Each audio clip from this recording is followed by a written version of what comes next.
Hello friends, ये होची हमर आबुधाबी दुबई नेशनल हाईवे गोटे ब्रिज ऊपर जाउछे। एबे ए ब्रिज ऊपर गोटे टोल गेट अच्छे आगु को जस्ट आगु को बर्तमान जाउछि क्रॉस करबी।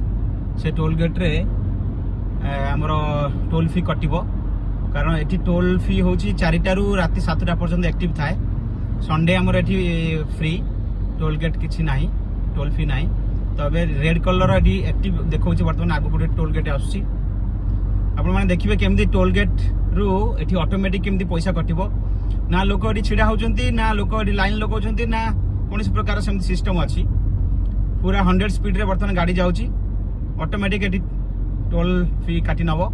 एबे देखंतु लिखा अछि toll is active 7 pm 3 pm to 7 pm। तो देखंतु कैमरा ऑटोमेटिक काटी नेला। बर्तमान मो गाड़ी पास कला, गाड़ी ऑटोमेटिक से डिटेक्ट करिवो, रजिस्ट्रेशन हेची ऑटोमेटिक से बर्तमान काटी नेला। एटी 4 दिराम होची एवरी टोल गेट को पास कला परे। आ सखाळे होची माने 7टा रु 9टा पर्यंत टोल गेट काटिवो। एटी कोनोसी प्रकार हैसल फ्री देखंतु एते सुंदर भाबरे स्मूथली टोल कटी गला। ओडिसा भलिया हमर इंडिया भलिया समिति हमर को लाइन ले लगया पड़िबो नाही।